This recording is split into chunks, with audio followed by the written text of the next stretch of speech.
What's up, kid? I'm Adrian, fresh from a baptism, a baby dunking, which was followed by a lot of Greek food. Hell yeah.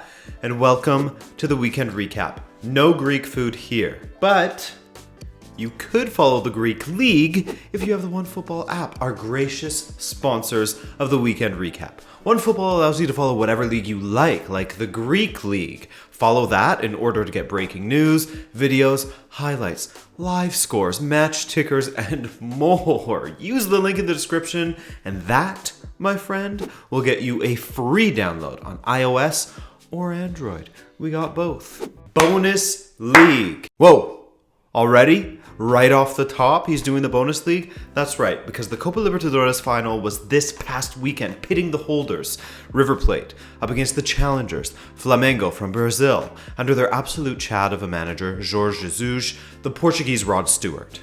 And this was quite the even match. River Plate were happy to concede possession to Flamengo and try to hurt them on the counter, but somewhat against the run of play, River found an opener via Santos Borré. 1-0 River, and the pressure was on the Brazilians. I think they only had one shot in the first half. But this Flamengo team, after Jorge Jesus rocked up in July, he took them on an amazing run to the top of the Brasileirão. They have 4 matches to go still, and they've already clinched the title.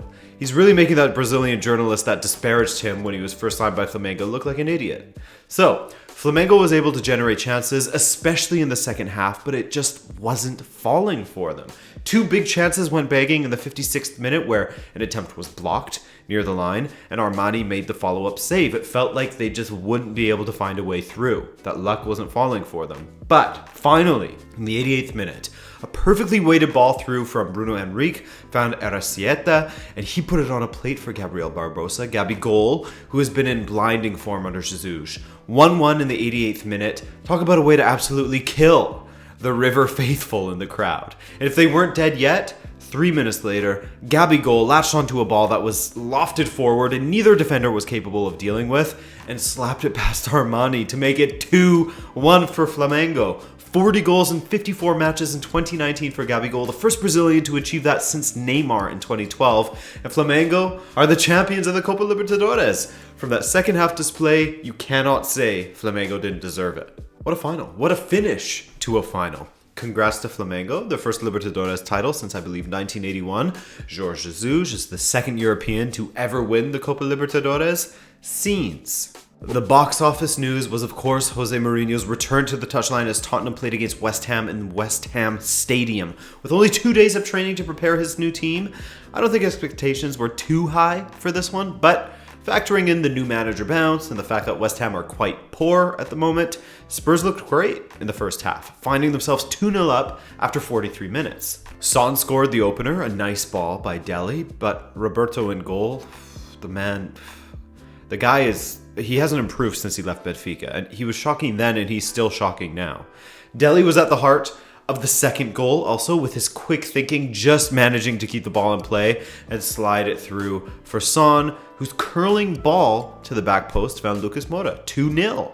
In the second half, they made it 3, with Harry Kane heading past Roberto. Again, the keeper looked weak. He looked quite suspect, but then Tottenham looked weak. Their defense looked suspect. 2 goals conceded by Tottenham's famed shaky defense this season. 3-2 the final. Some positives to take away, though. Tottenham were on it many months without any away wins in the Premier League under Pochettino. That's 9 losses and 3 draws, and they finally get a win.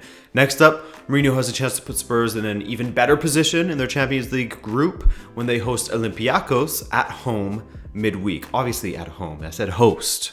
God.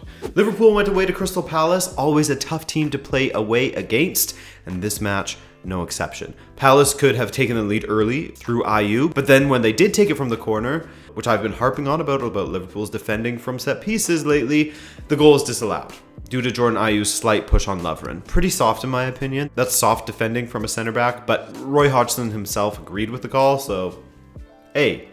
In the second half, Sadio Mane bounced one in off of both posts, the 5th match in a row that he scored against Palace. He's their nightmare. Benteke almost scored the spectacular overhead goal. Zaha did score a solid goal to equalize in the 82nd minute, but another ping pong ball into the box saw Firmino score the winner for Liverpool, 2-1. A bit unconvincing from them, but the fact is, they can't stop winning, and that bodes extremely well for their title pursuit. They certainly look the part of Premier League champions. Their challenger, Manchester City, will need to be perfect from here on out, and their return to form came against a tough Chelsea side at the Etihad. Tomori nearly put Chelsea ahead, but the nicest man in football did indeed manage to put Chelsea ahead in the 21st minute, and N'Golo Kante with a decent finish to roll it past Ederson. Very fortunate equalizer for Kevin De Bruyne's equalizer. In the 29th minute, big deflection bounced it past Kepa, and about 10 minutes later, Riyad Mahrez did a great Arjen Robben impression, cutting inside and picking out the far post on his left. 2-1 City. Later, Sterling's goal was called back for offside as one of his skin cells was ahead of the play. 2-1 City, the final. Deserving win, but a massive credit to Chelsea, who caused plenty of problems throughout that match. Very fun team to watch, that Chelsea team. Arsenal versus Southampton. To be honest, another pathetic performance from Arsenal, man. Playing at home against the 19th placed Saints, who are winless in 8 matches in the Premier League. It took a 96th minute Lacazette equalizer to save this match for the Gunners. More of the same from Arsenal under Emery, and just look at this graphic that I found on Reddit from user Simon K, which compares Arsenal's shot difference under Wenger from 2003 to under Emery in his 2 seasons with the club. So, as you can see here, under Emery last season they had a negative shot difference, which is of course meaning they conceded more shots than they took themselves. And this season, they're in even deeper shit with a minus 56 shot difference at the moment. That illustrates quite well the differences between the 2 tenures. Even in Wenger's final season, they were still generating plenty of opportunities. Remember, against a Watford side that had just sacked Gracia, they were outshot 31-7. And against this Southampton side in 19th, they were outshot 21-12, playing at home. It's insane. They're terrible. By the way, Spurs are just a point behind Arsenal suddenly. Wow. Wolves keep making moves, man. After their slow start to the season, a worrying start, to be honest with you, as they got used to balancing domestic competition with their Europa League campaign. Well, they found themselves again and are unbeaten in 8 matches now. This weekend, they went away to Bournemouth and got a 2-1 victory. The boys are climbing the table. Norwich finally snapped their winless run with a 2-0 win away to Everton. How long will Silva last? Who do you guys think will get the sack first? Silva, Emery, Solskjaer? Who's your pick? Speaking of Solskjaer, the most that United have faced on target in a single half since Mourinho's final match. The match that got him sacked. That was the story after the first half against Sheffield. Will it be the same fate for Solskjaer? Well, his United side looked quite poor in the first half of their match against Sheffield, going 2-0 down, but they rallied, scoring 3 goals in just 7 minutes. 3-2 United at that point. But it was all for naught, a false sunrise for them, as they then conceded an equalizer in the 90th minute. 3-3, the final. So, the table is as follows. Liverpool still with the lead over Leicester, then City, then Chelsea. Already a 7-point gap between 4th and 5th. Wow. Over to España now, and guess what? Guess what isn't a surprise in the slightest? Atletico Madrid drew once again. This time, 1-1 away to Granada, but Simeone's plan to have more draws than wins continues to bear fruit, as that was their 7th draw, 1 more than they have wins. They're in great form as far as draws go. Real Madrid got some great performances out of both Benzema and Luka Modric. A 3-1 win at home against the future champions, Real Sociedad. Benzema scored his 25th league goal in 2019 with a great shouldered effort.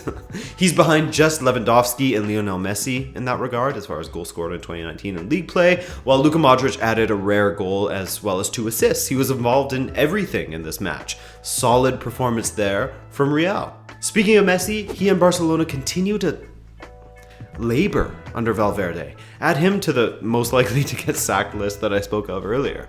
Playing away to Leganés, the worst team in the entire league, it took a second half rally from the Barca boys to get the 2-1 win. Youssef and Nesiri put Leganés ahead in the 12th minute, but goals from Luis Suarez and super sub Arturo Vidal secured the 3 points for Barcelona. Convincing? No. Real Betis, they are finally starting to string some results together. Sort of. I mean, they have 2 wins, a draw, and a loss from their last 4 matches, with one of those wins coming this weekend against Valencia, so Ruby lives on for now. Athletic Bilbao, they extended their unbeaten run to 4 matches with a victory over Osasuna, 2-1 there. A first half penalty from Ever Banega gave Sevilla a 1-0 win away to Real Valladolid, and so the top of the table sees Barca and Real still at the top, Sevilla in third, 2 points ahead of Atletico, etc., etc. The future champs are in 6th. In Italy, Juventus went away to Atalanta, a team that was winless in 3 matches, and they left it late. Well, the entire match didn't really start until the second half. Gosens put the hosts in front, but a brace from Higuain and a consolation goal from Dybala gave Juve the 3-1 win. Ronaldo, of course, didn't feature in this match as he's carrying an injury. Apparently, that didn't stop him from playing for Portugal on a potato field. But, hey, Inter. They continue to go toe-to-toe with the leaders Juventus as they went away to the other Turin club, Torino, and got quite a competent 3-0 win. Lautaro scored yet again, with Lukaku adding another to his Serie A account. That was his 10th goal in 13 matches, which is a great tally. Another former United player is finding joy in Italy. Chris Smalling is doing extremely well. We've all heard about his tackle success rate, but this weekend he was putting in work on the offensive end. He scored and assisted in Roma's 3-0 win over Brescia as he became the first Englishman to score twice in a Serie A season since Beckham back in the 2008-2009 season. A great season from Smalling over in Roma. I'm sure he'll be looking to stay and get away from United. Bad vibes FC at this point. It was the battle of the poor form boys, Napoli hosting AC Milan, and guess what? Neither of them could get it over the line and win in this occasion as they canceled each other out. One won the final there. Napoli are now winless in 5 matches. Milan in 3. Lazio's run continues though, their winning run. They defeated Sassuolo 2-1 away. Ciro scored the opener for the visitors, but Caputo's goal before the half evened things up. Late on, in the 91st minute, Luis Alberto found Felipe Caicedo, and that, of course, was the winner. 2-1 Lazio. Cagliari are yet to play, but as of now, the table has Juve and Inter still just separated by a point. Lazio are on an incredible run, undefeated in 8, but have won 5 in a row. Roma are looking good in 4th. Napoli, 7th. Milan, 13th. Yowza. Bring it home, baby. We'll finish things off in Germany, where the weekend was kicked off in Dortmund, and we saw yet another weak performance from Lucien Favre's boys. It breaks my heart. I want to like Lucien Favre, but he's just not doing it for me at Dortmund. The heat on his seat increases, man, as after the first 45 minutes at home against newly promoted Paderborn, who are dead last in the table, in 45 minutes, Dortmund found themselves 3-0 down. Now, thankfully for them, they did find their way back into this game and salvaged a draw. The match ended 3-3, with Marco Reus scoring in the 92nd minute to secure a single point and ultimately save face. But my God, this really isn't a good enough look for this Dortmund team. They were lucky the top team lost, the top team being Borussia Mönchengladbach. They too played a newly promoted side in Union Berlin, and they too put in a stinky effort, man. Just like their Borussia bros, Dortmund. Mönchengladbach lost 2-0 away to Union, 2 losses in their last 5 matches now. RB Leipzig got their 3rd win on the trot to really put some pressure on the leaders, Borussia Mönchengladbach. Leipzig won 4-1 at home against Köln. No surprises there, as Köln are second from bottom in the league and have now lost 4 matches in a row. They're not in good form. Bayern Munich have had a great start under their interim manager. More rumblings of Pochettino heading to Munich, or maybe United will want to jump on that now. How will United fans feel if they just let Pochettino go? Anyways, enough United. Bayern are in great shape. They won again this weekend. The only thing that was off was Lewandowski didn't score. Can you believe it? Trash striker, am I right? God, get good, Lewandowski. It's so sad to watch you try to play football. But he did get an assist in Bayern's 4-0 win over Mainz. Goals from Pavard, Tolisso, Gnabry, and Coutinho. By the way, that was obviously a joke about Lewandowski. I think he still scored like 16 and 13 or something. Eintracht Frankfurt have lost 2 matches in a row now. They lost at home 2-0 against Wolfsburg. Frankfurt, their form is actually quietly quite poor. They've lost 3 of their last 5 matches now and are sitting in 10th. Speaking of Borussia Mönchengladbach, though, they still lead, but Leipzig and Bayern are right on their heels. Freiburg, they're still lingering around in 4th alongside Schalke. Dortmund, right behind them. Hoffenheim, they finally lost. And me, I will not linger around any further. You got what you wanted out of me, a recap of the top 4 leagues, plus a bonus league or competition. So thank you guys so much for watching. I appreciate the support. Champions League this week, so that will likely be the next time you see me, and then I'll definitely have at least one other video for you guys. Maybe 2. Who knows? I'll try my best. All right, guys? Thank you so much for watching. I love you, and take care.